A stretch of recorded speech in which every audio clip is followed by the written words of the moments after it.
In the winter of 1892, the Whittle Creek Sanitarium sat cloaked in a sheet of fog so dense it swallowed sound. Perched atop a ridge in the mountains of West Virginia, it was a place meant for rest, recovery, and for those society had no answer for. That year, the snowfall came early and heavy, muffling every step, every wheel turn, until the world felt suspended in breathless silence. On the night of December 14th, a black carriage arrived at the gates. It didn't belong to any known parish or hospital transport, yet it bore the faded insignia of the Diocese of St. Elia, scorched and half split by fire. What emerged from its shadowed interior would change the course of the sanitarium's history and end it. The driver did not speak. He was not asked to. All he did was open the door and nod once at the silent passenger sitting inside. A small boy, thin as a wire, wrapped in a priest's cloak many sizes too large. He was 10, maybe younger, though it was hard to tell. His skin was so pale it looked like wax left too long in the cold. He made no sound as he stepped onto the snow. No whimper, no cough, no breath you could see. A nun climbed down after him. Sister Constance of the Daughters of Mercy, face lined with grief, hands trembling in her sleeves. She spoke to the attending nurse barely above a whisper. "His name is Jonathan Vale. We tried everything. We prayed. We fasted. We begged God to intervene, but he does not speak. He does not cry. He does not sleep. And he does not forget."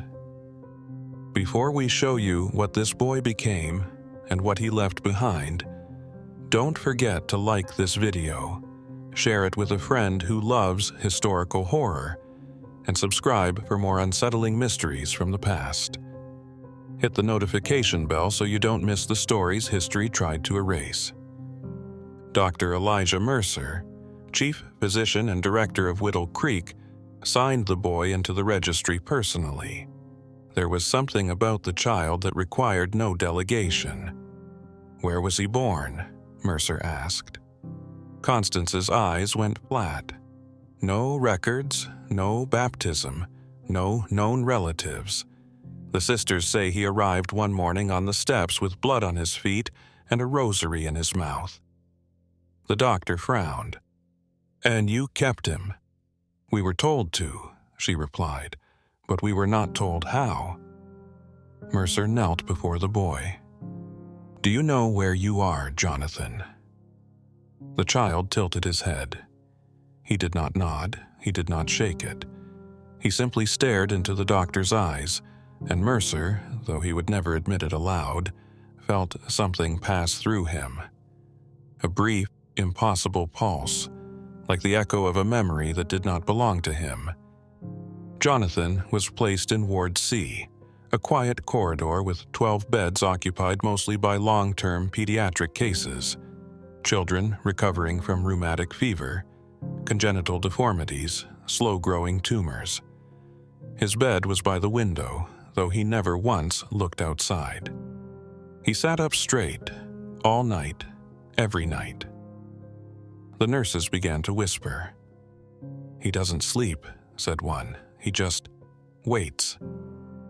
By the third night, his file was already growing thick. No temperature irregularities, no pulse issues, reflexes intact, eyes responsive, but no food consumed, no speech, no sleep, no waste. Mercer reviewed the charts twice. Either the staff was lying, or something was wrong with the very nature of the child. He asked the nurses, "Has he spoken? Has he made any sound?" They shook their heads. Not a whisper. "What about meals?" "He takes the spoon, holds it over the food, then puts it down." And his energy? Unaffected. On the 5th day, a 6-year-old boy named Everett Calling collapsed in the hallway during morning rounds. He had been recovering well from tuberculosis, well enough to walk short distances with assistance. That morning, he was found at the bottom of the staircase, his spine bent grotesquely, mouth frozen open, tongue bitten nearly in half. The only witness was a cleaner named Madeline, who had come early to beat the carpets. "He wasn't pushed," she said. "I saw the whole thing. He was coming down the stairs, slow and steady, and then he just stopped. Like something touched his shoulder, and he turned around and screamed. But no one was there, except Jonathan Vale, standing halfway down the corridor, watching." Later that evening, Nurse Helen found herself checking the nighttime beds alone. She reached Jonathan's door and hesitated. She didn't know why. She'd been down this hallway dozens of times, tended to dying children in the grip of scarlet fever and diphtheria, but tonight her hand trembled before it touched the doorknob. When she opened it, she found Jonathan sitting up again, staring at the opposite wall. "What are you looking at, sweetheart?" she asked softly, trying to warm the air between them. The boy turned to her, his eyes the color of river ice, and blinked once, slowly, mechanically. Then he turned back to the wall. Helen followed his gaze and saw nothing but chipped plaster and the faint shape of water damage. She shook her head and made her way to the next bed. When she returned 10 minutes later, she found Jonathan still staring. But now there was a word scratched into the wall: lung. Helen called for Dr. Mercer immediately. By the time he arrived, the word had vanished, wiped away, covered, painted over. No one could explain it. Jonathan hadn't moved. His fingernails were clean, his arms unmarked. But when they examined Everett Colling's body again, an autopsy revealed something new. The boy's lungs had ruptured, not from a fall, but from pressure, as if something had squeezed them from the inside out. The whispering began the following week. Staff began referring to Jonathan as the Watcher. The children avoided him. Even the bedridden ones turned their faces away when he passed. One girl began drawing him in her journal, always standing still, always looking directly at her, even when drawn in the background of other scenes. One drawing showed Jonathan with eyes replaced by black holes and a small note written under it: "He comes when you start to feel better." Dr. Mercer summoned the nun again. She arrived 3 days later. Her face was thinner, her sleeves longer. "You never told me the truth," he said. "What happened at St. Elia?" She hesitated. Then, with a voice like breaking glass, she said, "He came to us the day Father Callahan died in his sleep. That night, the convent bell rang 13 times. No one pulled the rope, no one was outside, and Jonathan was already standing in the chapel." She reached into her cloak and handed Mercer a folded page from a burnt ledger. On it, one sentence scrawled in ink and ash: "He is not meant to be healed. He is meant to observe what we refuse to see." And below that, a second sentence, barely legible, almost like it had been scratched into the paper itself: "Don't let him learn your name."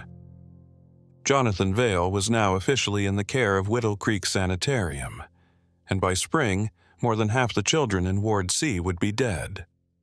They began calling him the Watcher, not as a nickname, but as a reflex, an instinctive attempt to name the thing they feared without admitting what they knew. And he did watch. From the foot of the beds, from the window of the corridor, from the second-floor staircase that overlooked the dining hall. He never blinked when it mattered, never turned away when people cried, only stood, still as a statue, pale hands folded before him as if in prayer. On the morning of January 2nd, 1893, Nurse Helen opened the logbook and found 4 patients had died overnight. 2 were terminal cases, expected, but the third, Margaret Wiles, had been recovering from pneumonia and was due to be discharged the following week. And the fourth, Harold Wainscott, age 12, had no illness on record. No fever, no trauma, no ailment. Only a single entry written in pencil next to his name. Unsigned and unaccounted for. Observational failure. Jonathan had been assigned to the same room as Harold. When Dr. Mercer arrived, he examined the body himself. Harold's skin was cold, but his face showed no signs of fear. No evidence of seizure or distress. In fact, his expression could have passed for sleep, if not for the trickle of blood dried around his ears and the perfect straight line of broken capillaries around his neck. Not a rope, not a wire. Something invisible, something inside. Mercer interviewed the night nurse on duty, a thin man named Clive, who had only recently been transferred from a hospital in Richmond. He was breathing fine at midnight, Clive said. Even joked about getting out by spring. He was happy, Mercer asked when he last saw Jonathan. Clive hesitated. I never saw him leave the room, but around 3 a.m, I heard something strange, like whispering, except there were no mouths moving. Mercer stiffened. What do you mean, no mouths? I mean, the boys were asleep, or pretending to be, but I heard words, wet words, like someone speaking underwater. By now, Mercer was having trouble separating report from delusion. The staff were overworked, frightened, and superstitious, but he had read enough battlefield autopsies to know the signs of internal hemorrhaging caused by sudden pressure, an inexplicable phenomenon without physical trauma. This wasn't war. There were no explosions. But the effects were eerily similar. That night, Dr. Mercer reviewed the facility's surveillance sketches. They didn't have cameras, of course, not in 1893, but a nurse named Pauline had a talent for rapid, courtroom-style rendering. Every morning, she was assigned to sit in the corners of active wards and quickly illustrate the state of things.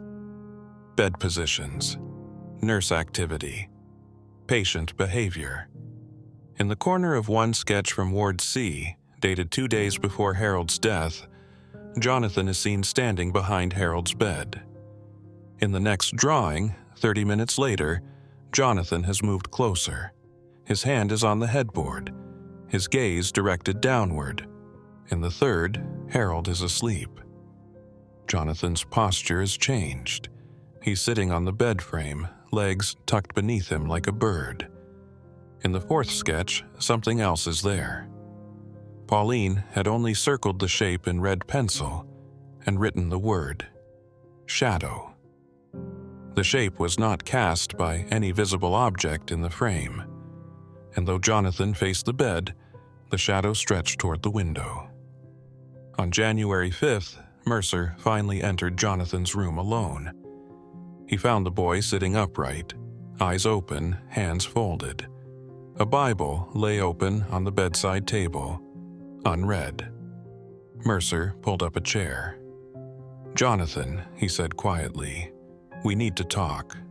The boy did not respond. Mercer tried again. "Do you know what death is?" Jonathan blinked once, slowly. "I think you do," Mercer continued. "I think you understand more than any child should. And I think you've been watching what happens when people cross that line. I think you're learning." The boy tilted his head to one side. "You're not here to be cured, are you?" Mercer asked. Silence. "You're here to study us." Jonathan raised one hand slowly. He pointed to a small crack in the ceiling. Mercer followed the gesture. A water stain, shaped like a circle with 5 tails, almost like a handprint or an old occult seal. Mercer stared at it, unsettled, and when he looked back, Jonathan was smiling. Not broadly, not cruelly, just enough to confirm, yes, he understood. That evening, Nurse Clive was found dead in the laundry chute. His neck was broken. His arms were folded neatly over his chest. No one had seen him fall. No one could explain how the chute, barely wide enough for linen, could fit a grown man. And on the corridor wall near the chute's hatch, someone had scratched a single word using a copper spoon. Failed. The children became restless. Several began refusing to sleep. One girl bit her own hand until it bled, repeating the words, "Don't watch me," under her breath. Another boy, previously mute from trauma, started whispering full sentences in Latin. When Mercer asked him where he learned the language, the boy replied, "The Watcher in White teaches us." "What does he teach?" The boy smiled, mirroring Jonathan's expression. How to leave quietly. Nurse Helen began sleeping at the sanitarium, too afraid to walk home alone. She confided in Mercer that she'd begun hearing Jonathan's voice inside her thoughts, not like a memory, not like imagination, but a presence. A running commentary on everyone's flaws, their weaknesses, their breaking points. "He told me how my mother died," Helen whispered. "And he said it was my fault. I was only 3 years old when it happened. No one ever told me the details, but he knew. He described the smell of the fire, the way her skin split from the heat. How does he know that?" Mercer had no answer. All he could offer was false comfort. But when Helen left his office, she found her locker open. Inside was her mother's locket, the one lost during the transfer 3 years earlier. The gold chain was twisted around a tooth. Mercer began writing nightly, not just notes, but long-form letters addressed to no one in particular. A record, a confession, a plea. "I fear I am no longer treating a child, I am documenting a phenomenon." On January 10th, during a routine hallway sweep, 2 orderlies opened the wrong door. Inside was a broom closet, or rather it should have been. Instead, they found a narrow, windowless room filled with rows of patient portraits. Each portrait depicted a child, patient who had died in the past 30 days. Some were sketched, others were painted, but all were signed in the same handwriting at the bottom, observed by J. Vale. No one had authorized these portraits. No artist had been commissioned, and the room didn't exist on any blueprint. When Dr. Mercer returned to the hallway an hour later, the door was gone, replaced with smooth plaster. The orphan they couldn't cure had not just settled into the institution. He had begun to rearrange it. And worse, he was learning faster now. His drawings were more accurate, his notes more complex. The time between observation and death was shrinking. Something had changed in Jonathan Vale. Or perhaps something had awakened. By the 3rd week of January, the name Jonathan Vale had been erased from the hallway roster. Not by official order, nor through clerical error, but through a quiet, collective decision that no one openly admitted. Nurses simply began referring to him as the boy in 3C, or, more often, said nothing at all. New staff were not told of his presence. Admissions logs listed the bed as vacant, yet his sheets were laundered daily, and meals still left untouched by his door. Dr. Mercer, haunted by the string of deaths and his own fragmenting sleep, began probing deeper into the boy's origins. He wrote to the remnants of the Diocese of St. Elia, hoping to find a surviving official, archivist, or priest who might shed light on where the boy had come from, or what had once tried to contain him.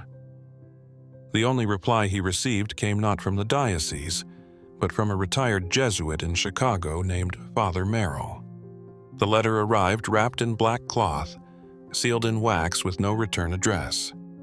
To whomever has custody of the child known as Jonathan Vale, it read, "If the name still applies, you must understand, he is not to be studied. He is to be survived. I was present at the burning of St. Elia. We did not evacuate. We did not fight the fire. We let it consume the walls because the walls had begun to breathe. Mercer's hands trembled as he unfolded the second page. He does not learn as we do.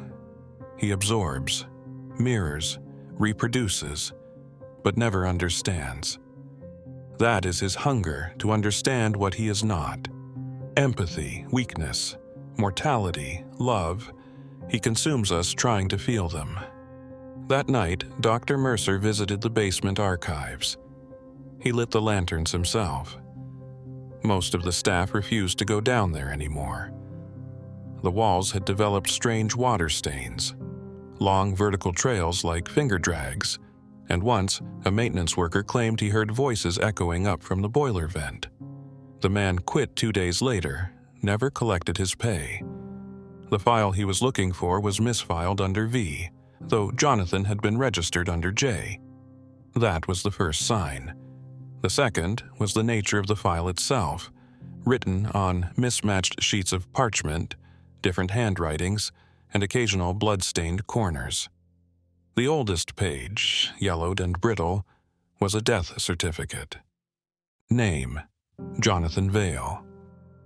Date of death: September 3, 1887. Place: St. Elia Orphanage, Northern Wing. Cause: unrecorded. Attending physician. Name burned away. Beneath it, scrawled in shaky cursive, was a note. Body not recovered. Third confirmation of disappearance.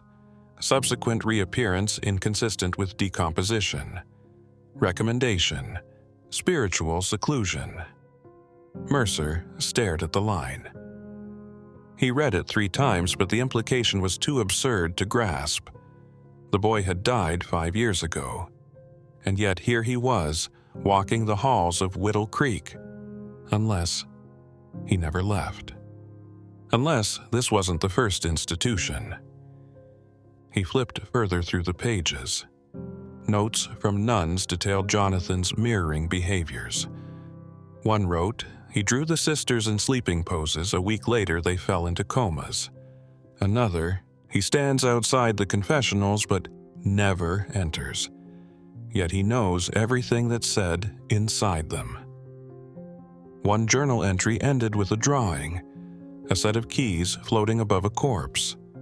A scribbled caption, he opens the parts of you no one should touch. Mercer closed the file. His lantern was flickering low. Before he could rise, a creak echoed through the stone corridor. Soft, deliberate. Footsteps. He called out, "Who's there?" No answer, but the footsteps stopped behind the nearest shelf. Mercer stepped forward and raised the lantern. No one was there, just the shadow of a child, faint, hazy, cast by no visible source, curling around the stone like smoke before dissolving into the wall. When he returned to his office, he found a drawing on his desk. It was a charcoal sketch. Him, seated in the archive room, mouth open mid-shout, lantern tipping. It hadn't happened yet, at least not until now. The next morning, Dr. Mercer ordered a patient census. Several of the names listed in previous logs were missing. Entire lines blanked, not crossed out, just gone. And no one remembered those children, not the nurses, not the orderlies, not even the patients who'd shared beds beside them. Helen found a bundle of bed sheets folded neatly in a forgotten laundry cart. Inside them, teeth, children's teeth, 34. Clean, white, unmarred, no blood, no roots. Mercer began to believe something deeper was happening. Jonathan Vale was not a child. He had never been a child. He was an echo, something left behind by something else. A shape that clung to the idea of a child, the way moss clings to stone. He was a reflection of care without love, of treatment without cure. A living question aimed directly at the concept of healing. And somehow, Whittle Creek had become its new cradle. On January 17th, Mercer returned to Sister Constance. He traveled 3 hours by sleigh to reach her small hermitage near the burned ruin of St. Elia. She opened the door before he knocked. "You've seen it, haven't you?" she asked. "I've seen enough," Mercer replied. She nodded slowly. "He doesn't belong to us. He never did." "Then why bring him to me?" "We were told to. Told by letters we never saw again. Seals we couldn't trace. Orders signed by names no longer on record. As if the church itself wanted to forget, but couldn't afford to let go." Mercer asked the question he had dreaded. What was he? Sister Constance's voice faltered. "He was found in a well behind the orphanage, wrapped in cloth that predated the founding of St. Elia by 100 years. His eyes were already open." She pulled a bundle from beneath her robe, a rosary, but not just any rosary. Each bead was a vertebra. The sisters tried to pray with it, but the prayers came back wrong. "What do you mean, wrong?" "Misordered, reversed, sometimes. Not in our voices." Mercer left without a word. When he returned to Whittle Creek, the building had changed. No new rooms, no additions, but the halls had lengthened. The lighting felt dimmer, and every portrait in the administrative corridor now had pale blue eyes, the same eyes Jonathan Vale had. And under each frame, someone had carved a date of death. Half of them were still alive. That night, Dr. Mercer locked his door and began writing again. But this time not for record, not for publication. He was writing to himself, a reminder, a warning. He isn't trying to escape, he's trying to stay, and he needs to be remembered to remain. But not too clearly, not too fully, just enough to keep watching, just enough to keep learning. He burned the letter when he finished it. But the next morning, it had been rewritten and placed back on his desk, in Jonathan Vale's handwriting. By January 21st, the sickness began to spread beyond the walls of Ward C. First to the laundry hall, then to the second-floor recovery wing, and finally into the cafeteria itself. But it wasn't a virus, it wasn't bacteria. There were no fevers, no rashes, no coughs, only silence. Heavy, oppressive, unnatural silence. Patients stopped speaking mid-sentence and never started again. Staff whispered as if their throats were being watched. And worst of all, the sounds of life, the ambient echoes of breathing, cutlery, footsteps, grew distant, muffled, as if the walls were soaking them up. The children were the first to show symptoms. They began to withdraw into themselves, refusing food and eye contact. Some stopped blinking entirely. One by one, they turned their beds away from the center of the room, positioning themselves to face the corners, their backs toward everyone, as if obeying a command only they could hear. When Helen tried to reposition a girl named Lydia, the child screamed, not with fear, but in warning. He doesn't like being seen when he's feeding. Helen didn't sleep that night, nor the next. Dr. Mercer, meanwhile, had taken to monitoring the facility alone at night, walking the halls with a lantern and a small notebook. He documented every small change. Door hinges that no longer creaked, floorboards that no longer groaned, mirrors that no longer reflected fully. On January 23rd, a previously healthy nurse named Agnes collapsed in the corridor outside the administrative office. She did not cry out. She did not twitch. She simply fell backward, striking the floor like a dropped statue. Her mouth was open, as if mid-prayer, but her tongue was missing. Not cut, not bitten, simply absent. Dr. Mercer was present when they moved the body. Beneath her hands was a folded piece of paper inked in blocky handwriting far too precise for a child. It read, "The voice was interfering." 3 hours later, all 7 phonographs in the building broke simultaneously. Not cracked or damaged, simply ceased to function. Their cylinders refused to turn. Their mechanisms would not respond. The staff dismissed it as a coincidence. Dr. Mercer did not. He remembered what Sister Constance had said. He does not learn like we do. He mirrors, reproduces. He began to suspect that even the act of documenting Jonathan was dangerous. That the more precisely one tried to describe him, the more clearly he began to take shape in the mind of the observer. And once seen clearly enough, he could enter. The children continued to worsen. Everett, a boy in Ward B, began humming a tune no one recognized. He did it for hours, never eating, never stopping. When Helen finally shook him, demanding he rest, he simply looked up and said, "He likes the sound of this one." That night, Helen woke screaming in her quarters, gasping for air. When Mercer arrived, she couldn't speak, her throat raw, her tongue gray.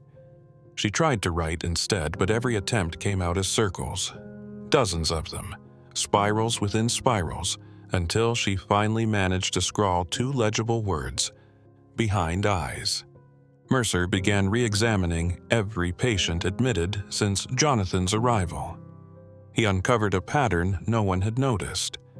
Most had come in with physical ailments, broken bones, infected wounds, respiratory issues. But within weeks of being placed near Jonathan, their symptoms shifted. Not worsened, changed. Physical became psychological. Fractures that should have healed reopened without trauma. Children forgot their own names. One boy spoke a language no one could identify. Another wrote in mirror script, detailing dreams that didn't belong to him. It was as if Jonathan was unraveling their identities, breaking them down into pieces he could observe, catalog, and rebuild. At 2 a.m. on January 25th, a patient named Tobias, age 11, was found sitting on the roof of the sanitarium's east wing. No one knew how he'd gotten there. The windows had been locked, the stairwell sealed. He sat cross-legged, arms outstretched, and when a nurse tried to coax him down, he whispered, "I finally saw him from above. He's not shaped like a boy. The boy is just the part we can survive looking at." When Mercer climbed the roof himself, he found Tobias staring at the treetops. His eyes were completely white. He spoke no more. They sedated him and moved him to the basement infirmary. Jonathan, when asked, tilted his head and said only, "He reached too far." That marked the first time he spoke since his arrival. Not screamed, not mimicked. Spoke. His voice was calm, clear, adult. Helen, still hoarse from her own ordeal, sobbed when she heard it. "That wasn't his voice," she said. "That was someone he ate." Mercer ordered a full lockdown of Ward C, all patients relocated. Jonathan confined to a single room. Iron locks, observation slit only. But from the moment the door closed, the staff began hearing knocking sounds. Not random, measured, rhythmic, and always in threes. 3 knocks, a pause, 3 more, and behind it, scratching. On the walls, on the floor, inside their heads. The children began mimicking it in their sleep. Nurses heard tapping behind the walls, even when no one was near. And on the 3rd night of lockdown, a phrase began to appear. Burned into bed sheets, carved into the wooden edges of trays, whispered by patients in feverish sleep. Cure interrupted. Observation incomplete. Mercer snapped. He stormed into the lockdown room with 2 orderlies, threw open the door, and found Jonathan exactly where they'd left him. Sitting on the floor, legs folded, hands in his lap. Except now the room was covered in drawings. Every surface, floor, wall, ceiling, not scrawled like a child's, rendered with surgical precision. Anatomical diagrams, eyes, lungs, nerves. and beside them, symbols, some occult, some mathematical, some invented, all detailed meticulously, labeled in ink that hadn't been provided to him. Mercer approached the boy. "What are you?" he asked, his voice shaking. Jonathan looked up. "I'm the record," he said. "The study. The mirror of what you think healing is. You've spent your life pretending cure means restoration, but cure is just the name you give to the part that survives." The doctor raised a trembling hand. "You're not a child." Jonathan smiled. "No, but I remember being one, and I remember what it's like to die without anyone looking." He stood then, slowly, gracefully, not like a 10-year-old, not like anything with human joints. Mercer backed away. "You're studying us," he whispered. "No," Jonathan said. "I'm becoming you." Then he closed his eyes, and the knocking stopped, all across Whittle Creek. The silence returned, but now it felt permanent. Something had shifted. Something had finished taking notes. They buried Tobias the next morning. What remained of him anyway? His body had gone limp the moment Jonathan closed his eyes, but it didn't decay. It simply stopped. No rigor, no rot, just stillness, like someone had paused time inside his skin. When Mercer lifted the sheet to examine him again, he noticed something horrifying. The whites of Tobias's eyes were no longer white. They were pale blue, exactly like Jonathan's. That same day, the facility's chapel bell rang by itself. 3 times, no wind, no one near the tower. Helen fainted at the sound. The priests who once visited Whittle Creek had long since stopped coming. Those who remained local declined to answer Mercer's letters. One sent back a note that read, "We do not bless mirrors." Mercer began to realize that no new admissions had arrived in over a week. A curious silence from the state registrar. No children, no deliveries, no carriages. It was as though the world outside had decided, without words, to leave Whittle Creek untouched. Inside, however, the boy was still watching and changing. The drawings in his room had altered. Where once there were diagrams and anatomical charts, now there were faces. Dozens of them. Some recognizable. Patients, staff, even Mercer himself. But others were foreign, gaunt, wide-eyed. Some were missing mouths. Others had no eyes.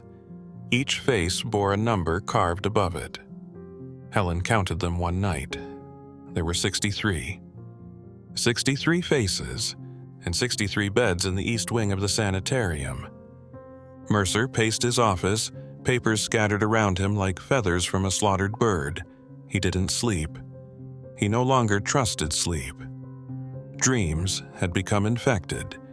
He would close his eyes and find himself inside Jonathan's room, unable to move.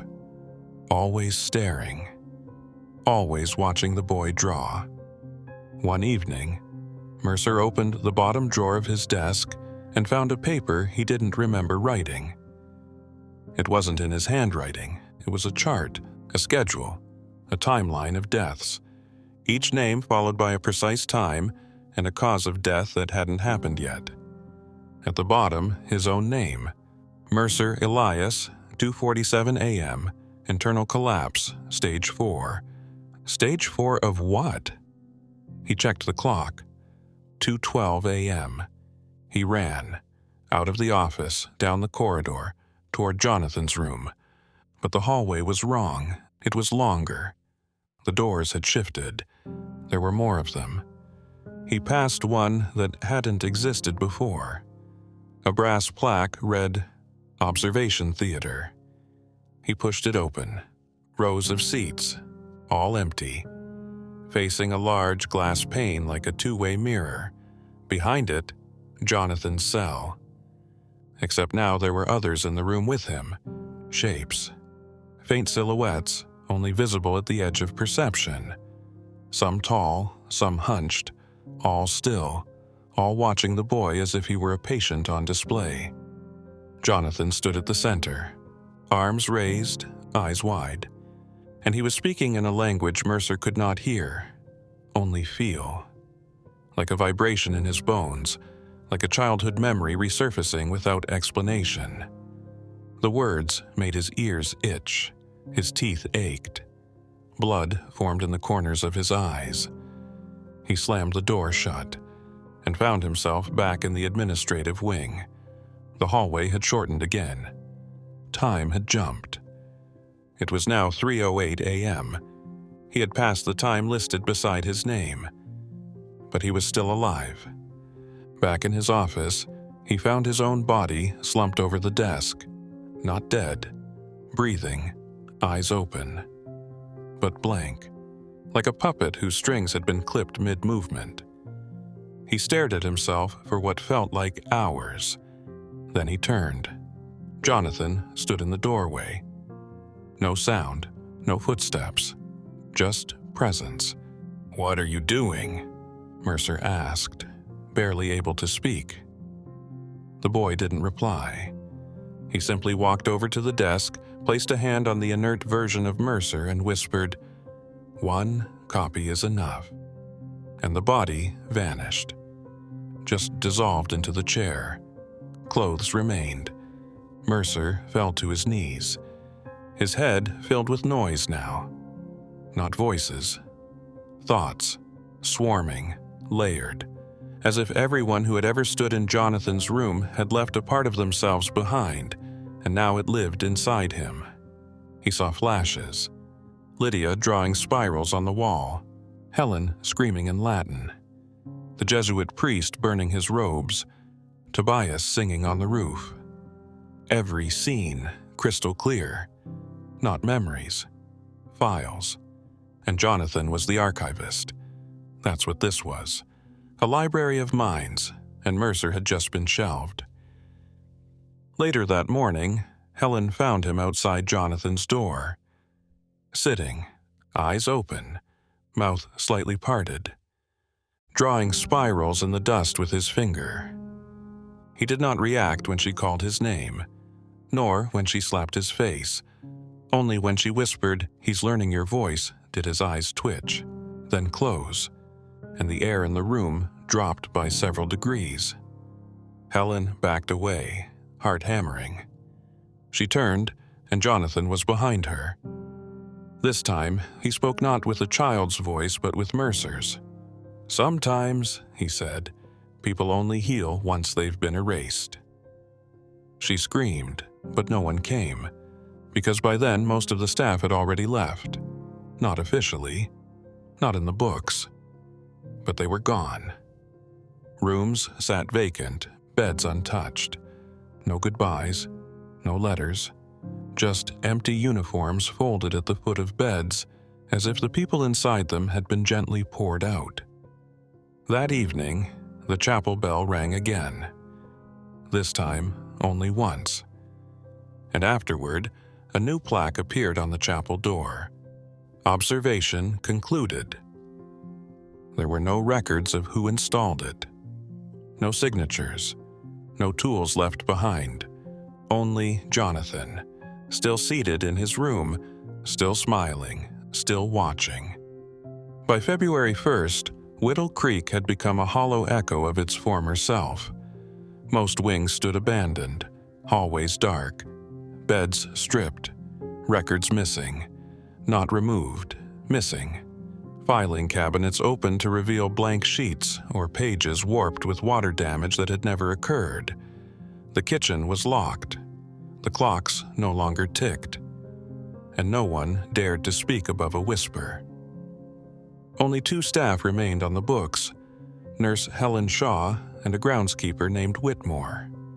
Helen had taken to sleeping in the supply closet with the door barred from the inside. She no longer trusted her own quarters. Her mirror had fogged over days ago and never cleared. The surface was smooth, but no reflection appeared. not even candlelight.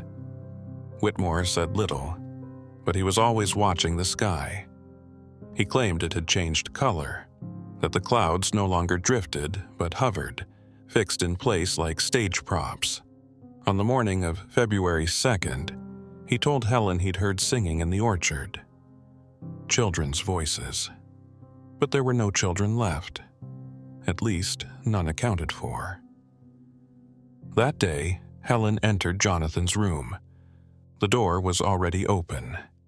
He sat in the center, eyes closed, humming a lullaby she remembered from her own childhood, but in reverse, every note backward, the rhythm intact, the soul wrong. Drawings covered the floor again. This time, a single repeated motif. A tree. Not any specific tree, but a shape both familiar and ancient. Roots like fingers, branches like veins, and always a noose hidden somewhere in its leaves. Jonathan opened his eyes.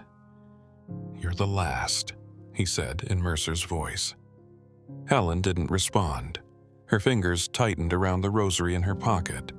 The vertebrae bead relic Sister Constance had given Mercer weeks ago, left behind now like a cursed heirloom.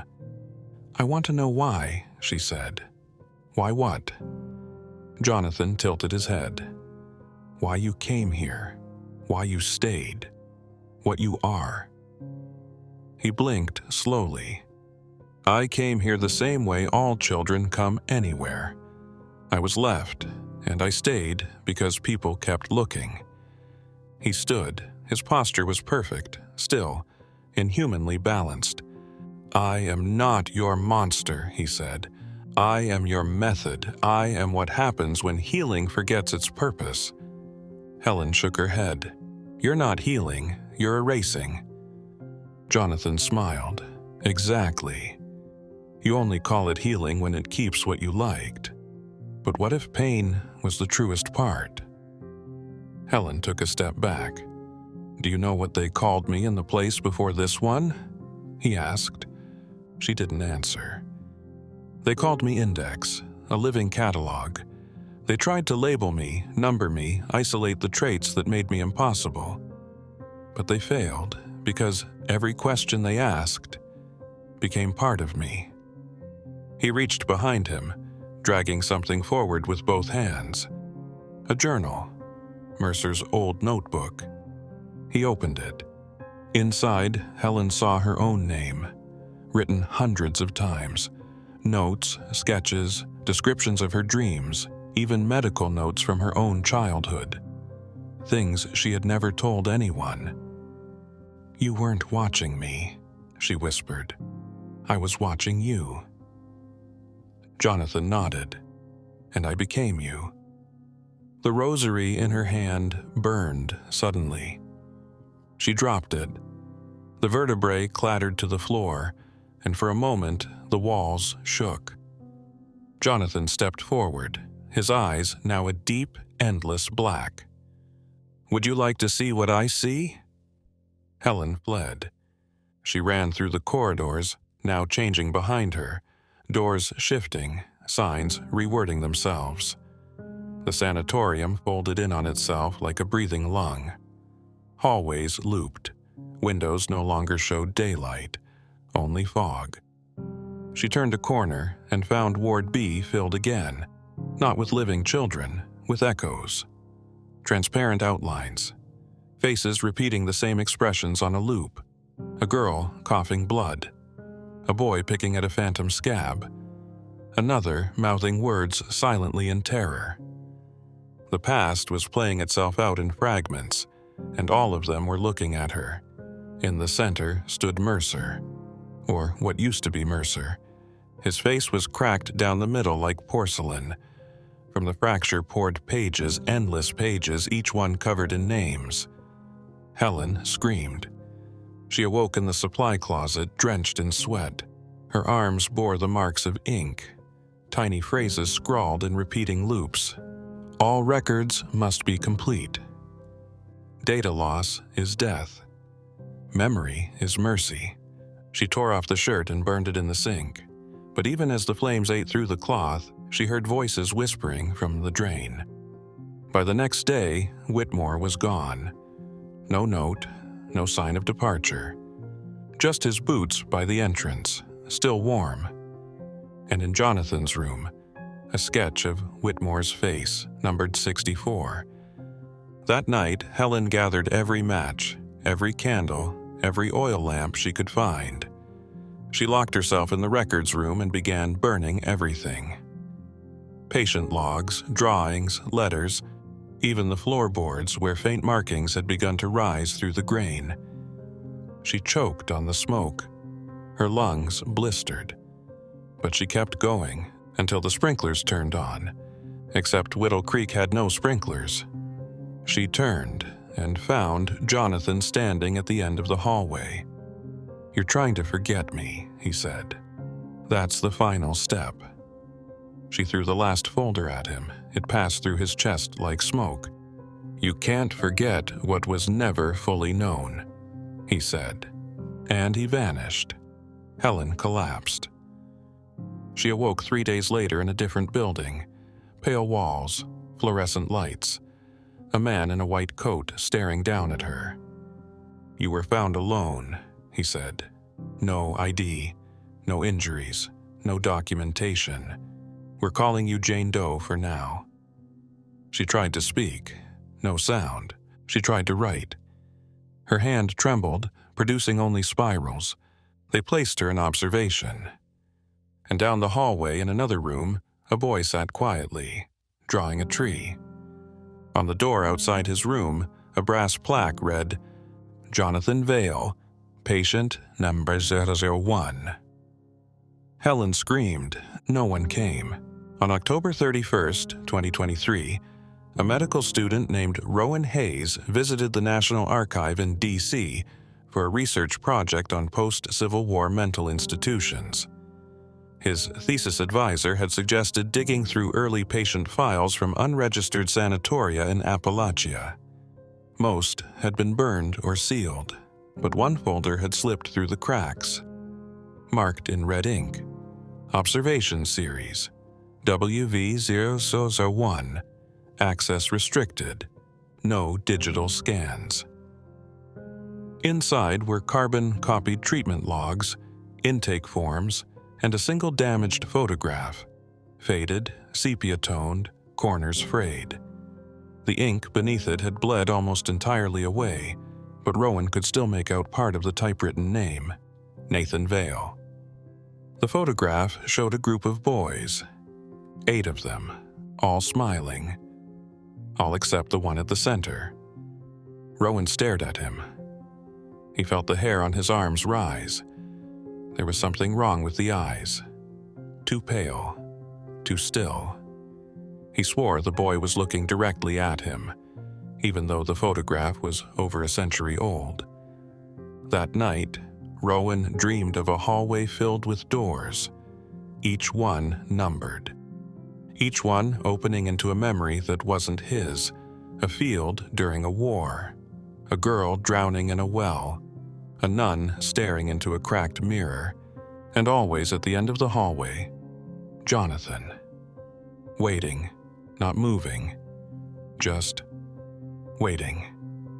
The next morning, Rowan returned to the archive. The folder was gone. The clerk insisted it never existed. When Rowan checked the logbook, his own signature was missing. So were the security logs. So was the camera footage from the day before. Later that week, he began receiving emails from blocked addresses. No text, just attachments, sketches, symbols, faces, a map with no landmarks, only numbers and lines, and finally, a video. It was 15 seconds long, shot on an 8M camera. A girl, about 9 years old, sits alone in a room, drawing spirals in chalk. Her lips move silently. At the 10-second mark, she looks up.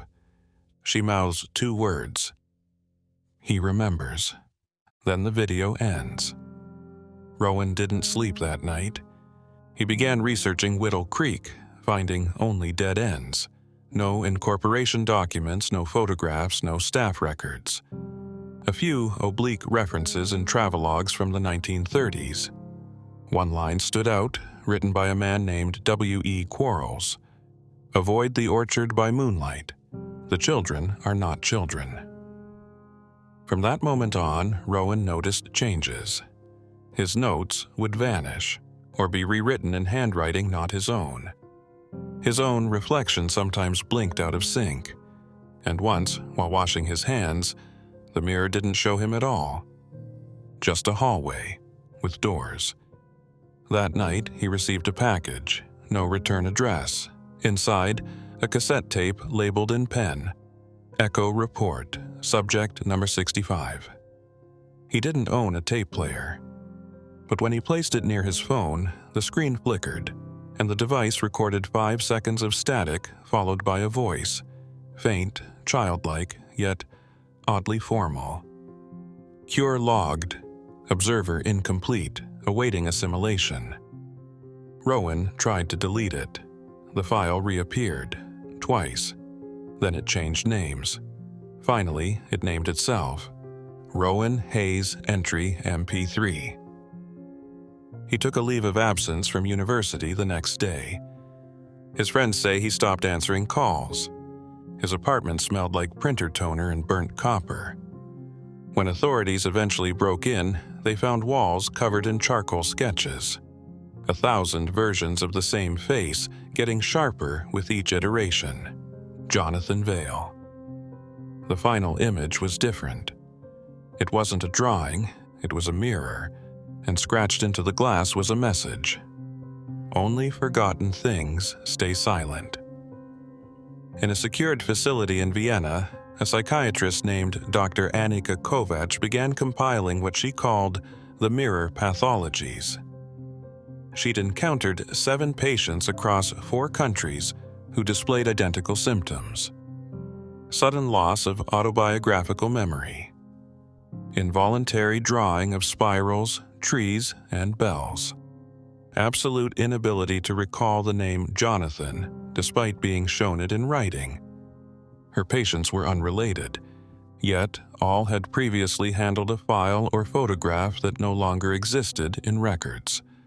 One of them, an elderly man from Prague, told her in lucid detail about a sanitarium in the mountains where time grows sick, and the air hums like a mouth before it speaks.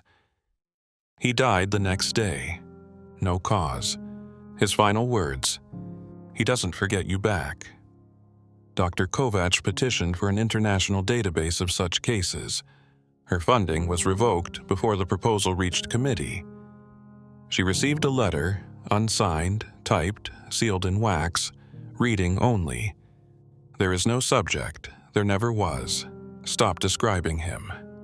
On April 2nd, 2024, a group of urban explorers posted footage from inside an abandoned asylum in West Virginia. They joked in the video about ghosts, crumbling tiles, broken gurneys. But when one of them entered a room labeled Observation B, the laughter stopped. The walls were clean, fresh. A child sat cross-legged in the center. He looked directly at the camera.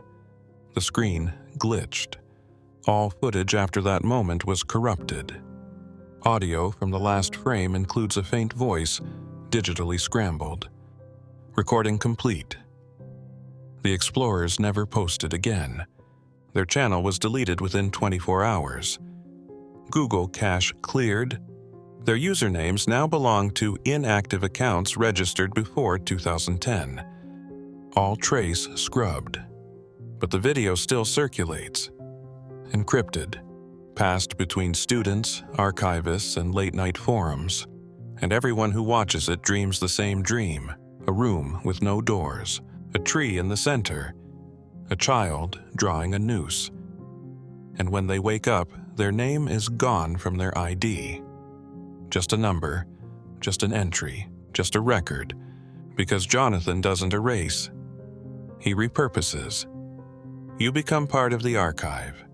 You become part of him, and the only question left is, how clearly do you remember his face? The last known person to attempt a formal study of the Jonathan phenomenon was a cognitive psychologist from Montreal named Émile Desrosiers. Unlike his predecessors, Émile didn't believe in curses or spirits or paranormal anomalies. He believed in patterns, and Jonathan, to him, was a data pattern, evidence of a shared neurological response to collective trauma. He had traced over 24 sightings back to the 19th century and noted one peculiar consistency. After each appearance of the boy, within weeks, the surrounding institution, whether hospital, school, asylum, or orphanage, was closed, burned, or abandoned, never sold, never repurposed, just removed. Desrosiers published a private white paper titled The Mnemonic Entity Hypothesis, a case study in patterned psychosis and memory transposition. He distributed it to 9 colleagues. 3 responded. 2 of those were found dead within the month. The third vanished en route to a conference in Reykjavik. His suitcase was recovered at the airport. Inside were 5 children's drawings of a tree, a spiral, a bell, and a smiling boy in the center. Desrosiers wasn't deterred. He saw this not as evidence of danger, but of viral cognition. A meme of sorts, transferred by image and memory. His final experiment involved the deliberate exposure of 20 volunteers to controlled materials, photos, audio clips, documents tied to Jonathan Vale. 18 of them dropped out before completion, citing illness, hallucinations, or inexplicable emotional collapse. The final 2? They stopped responding to all correspondence. When Desrosiers tracked one down, she was living under a different name, convinced she was born in 1871. She painted bells, hundreds of them, all upside down. When asked who taught her, she replied, "The Orphan." "Which orphan?" Desrosiers asked. Her smile was calm, deliberate. "The one that can't be cured." Desrosiers ended the experiment. He deleted his research, burned the remaining documents. But that night, his printer activated by itself. It printed one page, a black and white drawing, a boy sitting cross-legged holding a mirror. Inside the mirror, Desrosiers' face, eyes pale blue. He took a photograph of the printout before destroying it. But the next morning, the image was gone from his phone, replaced by a photo of an old sanitarium in the woods. No caption, no metadata, but he recognized it immediately. Whittle Creek, or whatever it had been called before. Today, the site is cordoned off by rusted fencing and no trespassing signs that have long since lost their meaning. There's no ownership listed, no city oversight, no power grid mapping, but it's still there. The foundation cracked, windows long shattered. And yet, inside one of the upper rooms there's a light, flickering, steady, on and off, every 10 seconds, like a pulse, like breath. In 2025, a social media account going by the name Echo Finder posted a thread detailing an unsolved mystery from the late 1800s. A boy named Jonathan Vale, who appeared in multiple orphanage records but was never formally discharged, adopted, or buried. The thread gained traction. People shared old photos, symbols, anecdotes. They called him the child who watches. A week later, the account disappeared. Followers noticed something stranger. Their own posts began to glitch. Words rearranged themselves. Images uploaded without their consent. Some began receiving messages, just timestamps, coordinates. Those who visited the locations found nothing. No buildings. But they all claimed to hear something faint. A bell. A soft hum, a breath against the ear. And a voice, whispering a number. Always different. Always rising. You've made it this far. You've seen the symbols, you've read the names, You've pictured the boy. That matters, because this isn't just a story, this is a replication. Every time Jonathan is remembered, he sharpens. Every drawing, every recollection, every whisper of "what if it's true" adds another layer to his image. He doesn't haunt, he archives. And your mind is now part of the collection. There is one final account, unverified, a handwritten letter discovered in the wall of a demolished convent in Ohio. No date, no signature. But it contains one phrase that hasn't appeared anywhere else. It reads, "We were wrong. He was never a child. He was the memory of something we couldn't accept, a wound that learned how to remember itself." So what happens now? You'll go on with your day. You'll turn off this video. You'll forget most of it. Maybe you'll even laugh at it. That's good. That's what the archive wants. But later, maybe tomorrow, maybe next week, you'll look into a mirror and notice something small, a delay, a twitch, eyes too bright. You'll shake it off, but it will stay with you. Like a word on the tip of your tongue, like a name you almost remembered.